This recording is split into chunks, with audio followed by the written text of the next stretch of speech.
Alright guys, welcome to a new episode of Rushdown Radio. I'm Michael and I'm here with Anthony. And we're here to talk about Nintendo because they've had a very bustling week of news and stuff. About time, because we needed something to talk about. Yeah, we kinda did. Nintendo has a lot of fodder and things to talk about. Especially since they had a whole leak. But that's not important right now. What's important is this Shulk reveal. The people have requested him so much.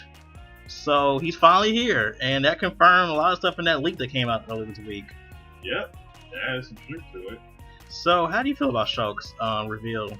So I want to preface my impressions of him by saying I've never played Xenoblade. So if you're a Xenoblade fan, you're offended by what I'm about to say. Know that. That said, I hate listening to him. I hear his voice, and then I look at who it's coming from. The Monado! And it don't make sense. This guy sounds. When I hear him, I imagine a guy with a shillelagh who gets into frequent bar fights in either Ireland or the darker part of London. This is what I see, and then I look at him, and he looks like a teenager that has typical teenage problems in the typical teenage land. But then I see that sword, which is to me the best thing about him. That sword is just awesome. The Monado. Yeah, and that whole, I don't know, the future sight thing, I guess that's okay. Oh yeah, he had that in the game, so I guess they had to integrate that into the actual combat. I mean, yeah, that's great, but that sword is amazing. Monado! That's one of the best swords I've ever seen. I mean, there you go, that's all I got. His sword is amazing. I can't stand listening. Well, I have very little word. I'm sort of excited because he's a laser sword user, but yeah, it's just Shulk. I wish it was Zale from the last story. But on to other news. Let's talk about Final Fantasy Explorers. Oh, you mean Phantasy Star Online? Ooh, you mean Ragnarok Odyssey? That's exactly what it looks like. And you know what? Those aren't really bad things to say. I mean, it's not terrible looking. It's not. I would play it. I would totally. I'm gonna probably buy it if it comes to America. I'm more likely will.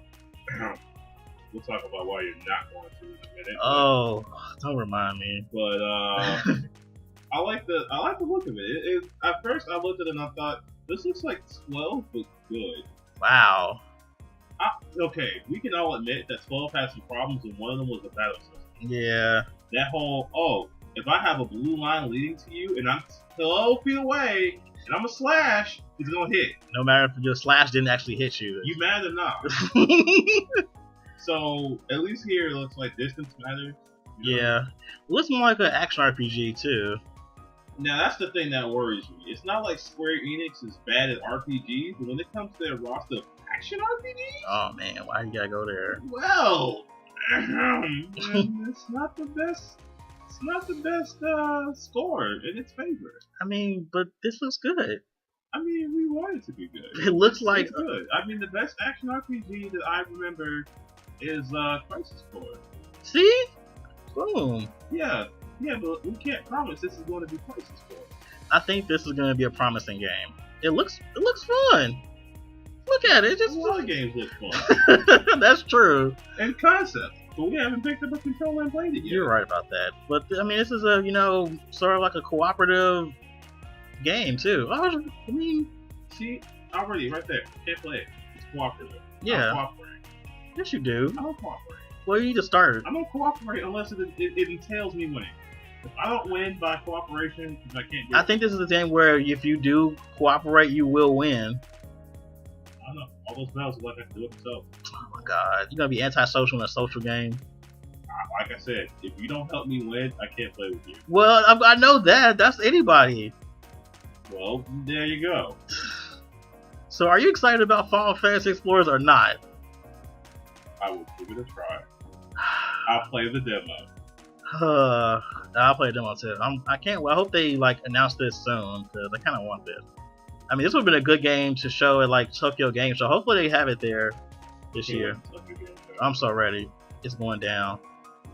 But that's another time. Let's move on to our next little topic. Yeah, we're going to be talking about a game that, well, the original game wasn't well received by me or Anthony. It was on the 3DS. And by the same company, too. Funny enough. Uh-huh. Yep. Bravely Second? Yeah. It's Bradley second. Now, we were supposed to do a review on that, admittedly. No, we were. But That we went awry. didn't finish it because it got to a point where the story demanded that everything we just fought really hard to do it again. No. But harder. And less rewards to it, too. No. Now, a lot of people are like, but the battle system is so good. I can't agree more. The battle system is amazing. But you cannot take a story-driven game and say the battle system is amazing and expect to keep playing it if the story is hard. Especially if the game is this long. This game is like 50 hours at least. Yeah, if you look at people who actually finish the game, I think they have 50, 60 hours through everything. Yeah. With all the classes, That's all the stuff. That's a lot for a handheld game. This is not Pokemon, okay? Everybody can't be having, or, Persona. When you get to like the 50 mark, the game should have been done. Yeah. This game's still going. Hopefully part 2 they've like fixed that. Hopefully, I don't have to do a whole bunch of the same like backtracking like this game or the first one did. That game was fetch quest and backtrack and walk and do this. Like, it didn't even get easy until you got your airship. Yeah. Airship. I will say this: airship did make the game better. But you got the airship like way later though. Yeah, you did all the walking. But yeah, I guess that's cool. But this game has females with firearms and females with firearms. That's your whole draw to the game. I mean, it can't be Agnes. Agnes was terrible. I wanted her to be great. I did but too. She was a nag. She was. She was a nag, and she was always like, "I'm going to do it myself." Unacceptable. Yeah, So her voice like, acting too is a little annoying.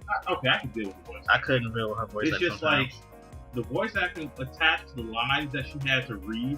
I think that's what it was. The writing for Agnes is what irritated me because she was just like, "Oh, I'm gonna sacrifice myself. Screw my friends who all they rather die, but it's cool. I'm gonna die for me. Die for me." That's Agnes in a nutshell. I'm gonna die for me. I got this crystal thing to do, and I'm gonna die for it. Well, it looks promising for the new character that has a gun. That's a whole new That's a whole new weapon class. Yeah. I need to see where that's gonna come from. And I want to see more from it because I want to see more. Okay, not more, but better jobs. Yeah. Some of the jobs there were a lot of jobs that were unnecessary in that game. Entertainer. Yeah. I only had that one good skill for entertainer. Yeah, and other than you gotta sing, and those skills cost a lot if you're not an entertainer. Yeah.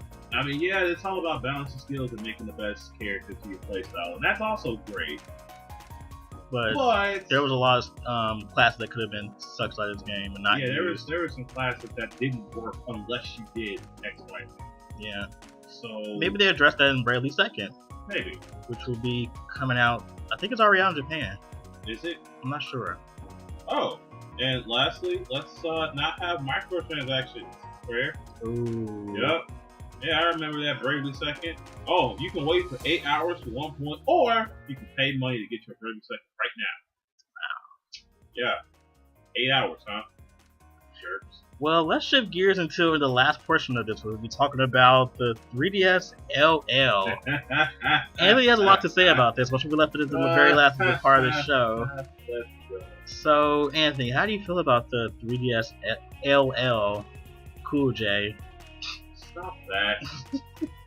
So first of all, when you have a new system reveal, there should be some kind of build-up, not just BAM! New system. What? Okay? I feel like that should be addressed. The fact that this came out of absolutely nowhere. But that aside, that's not really important. That sounds petty. It kind of is. I would have liked some warning, but that's irrelevant right now. I admit that. But the system itself. Let's first talk about the buttons and how it looks like the Famicom. I mean, nice that's a nice touch. Kind of throwback. I like that touch. I like the touch. I'm gonna go positives first. Okay, let's go positives first. So that's a positive. I like the Famicom touch, even though it's only for the smaller system. I like the fact that they fixed the 3D so that when you see it from any vantage point, it looks the same. Because that's one of the things about the 3DS that people never used 3D. You had to look at it exactly from one angle. Yeah. Now, with this one, you can look at it from any angle, and it still looks the same. But I think that's great. that's kind of weird that they're kind of reassess the whole 3D thing. They just said, "Oh, we're not going to make a lot of games with 3D anymore when having the 2DS." It's kind of, I don't know. It seems kind of weird. I mean, yeah, but I think they really want that to work. And if they do, they have to. Then what was the point of coming out with the 2DS then? That's a whole discussion. I have a whole other set of opinions about it. Okay. But let's see. Oh, the backlight option they have now, where it gets brighter or darker according to where you are. That's good. That is amazing. I think that's great. I think that's cool. I think tablets do that now. Yeah. So yeah, keep that. Keep all of that. Now. So I guess it's over with your positives. Yeah. Now let's get into some negatives. Oh, here we go. Here comes the assault. One, and I'm gonna go from the least severe to the most. Okay. One, why did you move the game slides? You took the SD card slide and swapped it with the game slide, and now it's like there's some weird, goofy side off thing. Where the game slide is, it's a peeve of mine because it's. You're getting so used to having it in that one place, and now they changed it. Get with change though. Get with it. Put them games on the bottom. Again, personal peeve. We're gonna get into some more technical peeves in a bit, but right now it's personal peeves. Here. Okay. Let's see. And that SD slide is like weirdly placed. You gotta take the back out to put it in there. It's weird. If you need a diagram, it's you can look at Kotaku. They have the most detailed diagrams right now. Oh, let's see. The Famicom thing. While I like it, why is it only for the small one? That don't make sense. Because you go people are nitpicking. gonna want the bigger one. Well, of course. People are gonna want the bigger one. How do I make it the same for that one? Because it's an incentive. That C stick. That C quote unquote stick. C button, as I thought it was. I thought that was the power button when I first looked at it.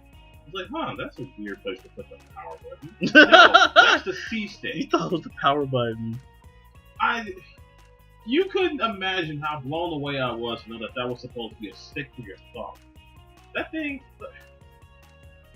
looks like the nub in old laptops that can be replaced the mouse. Wow. That's what that looks like to me. And the back buttons, the two new back buttons. Now, I think that's going to be a technical issue altogether because when you hold it, your fingers naturally go at like a weird curve. Mm-hmm. The two buttons aren't exactly equally spaced away from each other. So it's like you could actually tap the other back button and then, depending on the game you're in, that can be really... I mean, you ain't playing Street Fighter, so... I mean, you could now. It has 8 buttons. But Street Fighter ain't gonna be compatible with this new one. Oh, yeah, that's right. Is it backwards compatible? I don't know. That's another thing. I don't know if it is or not. I don't know if it's been addressed. They're talking about other stuff like, the fact that you can stream music from your PC and stuff, which I don't give a crap about. What? Yeah, that's a thing? It's a dream, yeah. Why? I don't know. What? Does this thing have a music player now? I'm guessing the only other thing that I forgot to mention that now it's faster so you can download things faster. Yay. I mean, the eShop is still terrible, but yay. But I think the most important glaring problem with this thing is the fear that most gamers have is that they're going to be specific games only for this new console. Oh, yeah. That's probably more important than everything else. Because now there's new 3DS games. Because that's what it's called, by the way. The new 3DS. And now it's going to have games exclusive to it. Like Xenoblade Chronicles and the Final Fantasy game we just talked about. And I think Bravely Second. Oh, God. And don't forget, I think it's Monster Hunter. Oh, yeah. Monster Hunter 4G. Which means that this is going to sell like a crap ton because Monster Hunter's coming. That's like the game for Japan. Oh, yeah. They when that drops, Japan flips shit. So I'm scared about this whole thing because if they have a game specifically just an incentive for people to buy it, that means I'm going to miss out on games silly because I'm not buying a whole new console for it. Because Nintendo is pretty notorious for when they put out a new system, they do not pay attention to the last system before for very much longer. Yeah. But they may put out a total of 10 games out. Maybe, if that, and then bam, over with. Done so. So this may actually be the end of the 3DS. Oh. And it's 4-year cycle? That's depressing. Yeah, I think it's been out for like maybe 4 or 5 years now. The 3DS? Yeah, I think it's been around that time. which is really sad because it had such a success story. They had a really rough struggle, and the next thing bam, Mario comes out for it, and it hits stride. That's Nintendo's story. Rough start, then it hits its stride. And Nintendo 3DS is really killing the handheld market. Still is. And now you want to kill it. That I can understand if the 3DS is slowing down and not making any more money, like other systems. Not saying, Dave. Don't start. That's not. I'm not taking shots. But they know what they are. They know who they are. But to just come out the blue and say, "Hey, new 3DS, goodbye."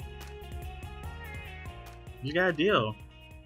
No, I can always just stick with what I have. And not play new games then. I mean, that's fine. There's nothing out there right now that I want. But when it happens, you're going to feel it then. Well, we'll cross that bridge when we get there. Yeah.